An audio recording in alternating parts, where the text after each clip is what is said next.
What if the Allies' most lethal tank buster was never supposed to exist? A plane so flawed, its own engineers debated scrapping it, until desperation turned disaster into dominance. This is the turbulent saga of the Hawker Typhoon, a machine that rewrote its destiny with grit, grease, and a snarling engine that refused to quit. It was a fighter born in the wrong sky. In 1937, as the Spitfire dazzled test pilots and promised to become Britain's aerial darling, the Air Ministry faced an uncomfortable truth. Complacency could cost them the next war. Germany's Luftwaffe wasn't just expanding, it was evolving. Rumors spread of advanced bombers like the Dornier Do-7, capable of outrunning existing fighters at altitudes beyond 20,000 feet. The ministry issued a clear demand: build an interceptor faster, tougher, and deadlier than anything currently flying. Hawker aircraft, fresh off the success of the Hurricane, took up the challenge. Their response was the Typhoon, a design so ambitious it strained the limits of engineering and logic. At its core was the Napier Sabre engine, a 24-cylinder sleeve valve powerhouse resembling a mechanical hedgehog. With 2,200 horsepower, nearly double that of the early Spitfire's Merlin engine, the Sabre promised blistering speed.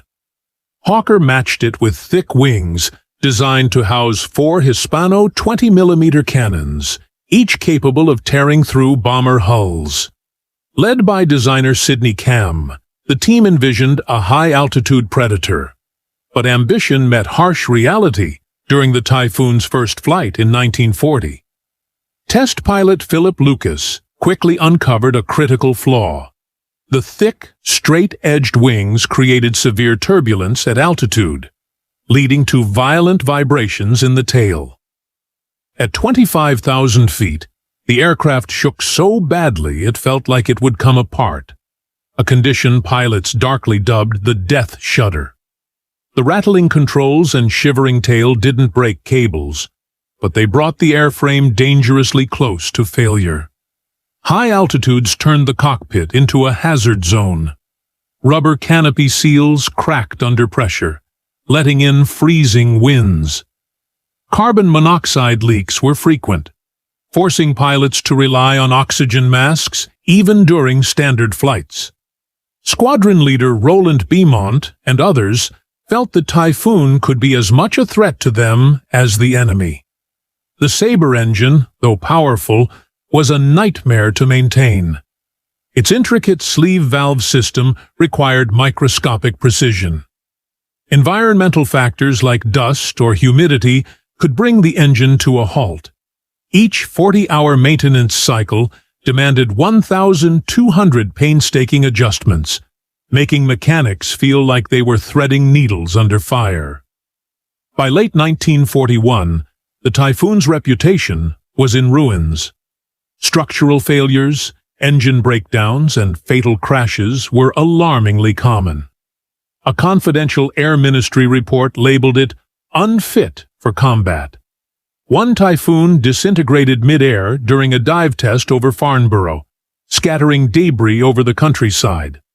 Another pilot managed an emergency belly landing after engine failure, only for the wings to shear off on impact. In yet another case, a cracked exhaust manifold allowed carbon monoxide to flood the cockpit, knocking the pilot unconscious at 18,000 feet. Censorship kept the press quiet, but pilots swapped grim jokes, calling it the Tiffy trap for its habit of killing those unfamiliar with its quirks. Sidney Cam knew the design had issues, but he remained committed to improving it.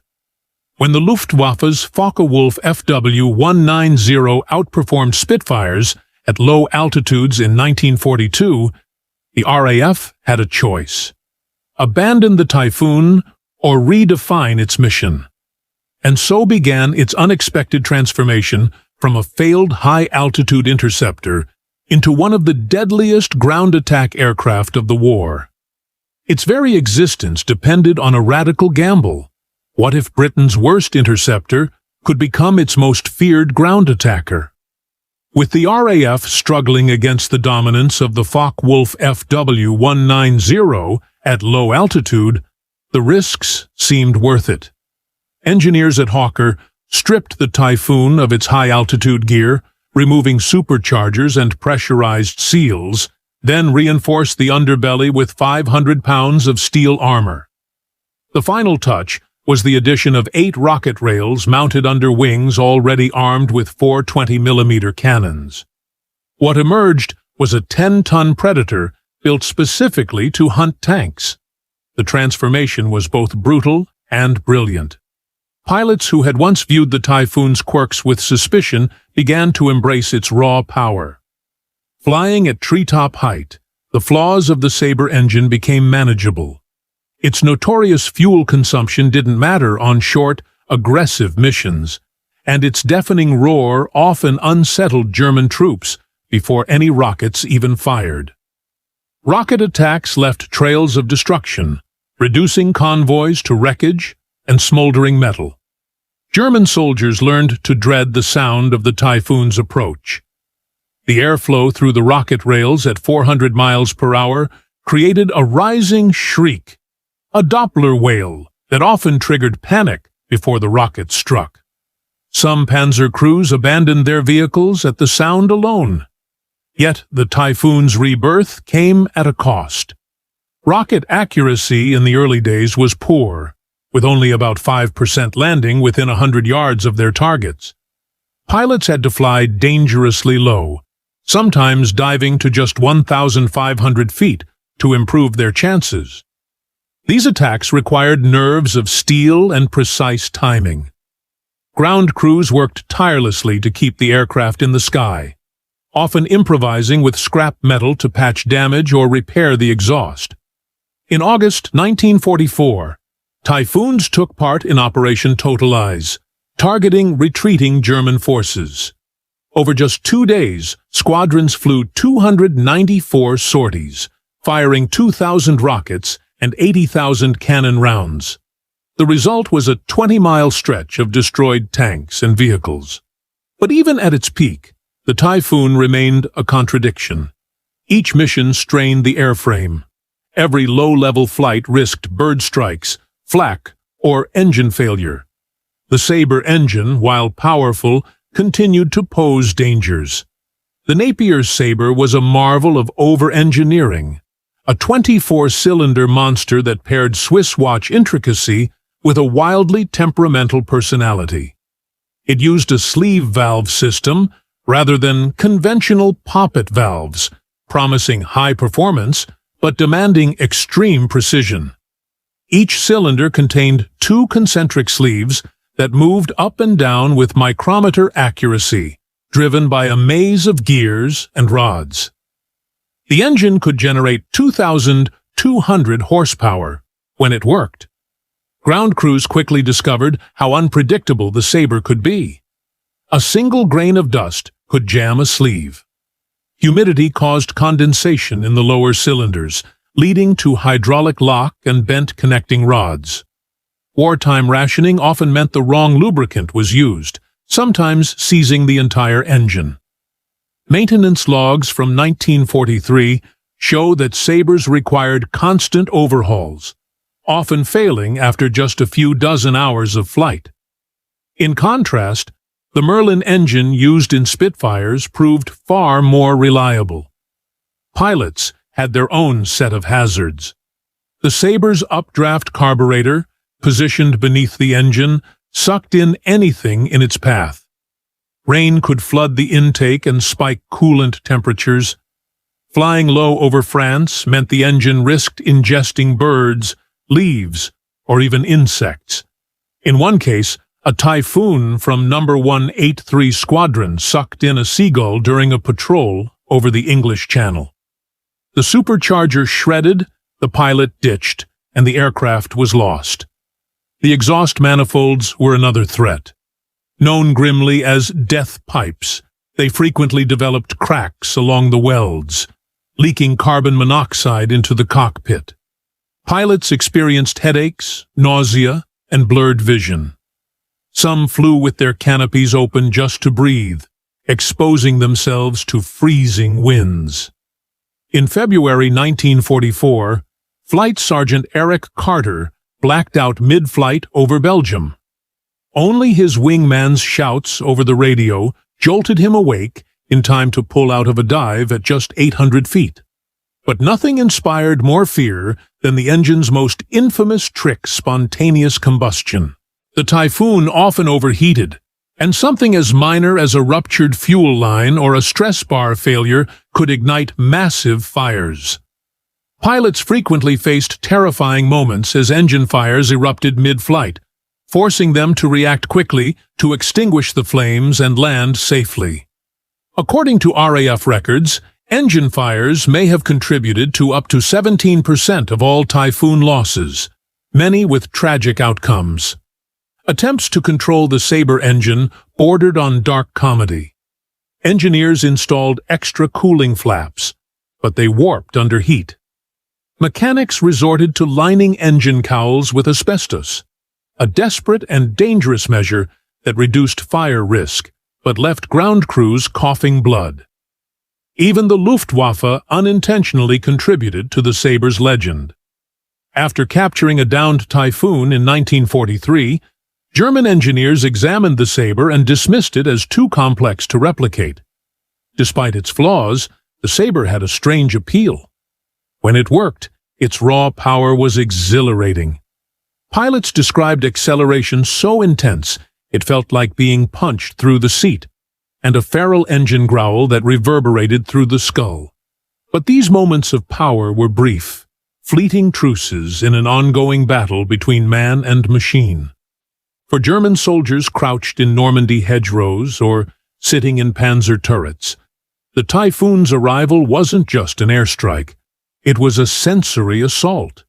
Before the rockets came into view, the Sabre's thunderous engine roar could be heard in the distance. At 400 miles per hour, the four-blade propeller pounded the air like a drum, and air rushing through the rocket rails created a piercing metallic shriek.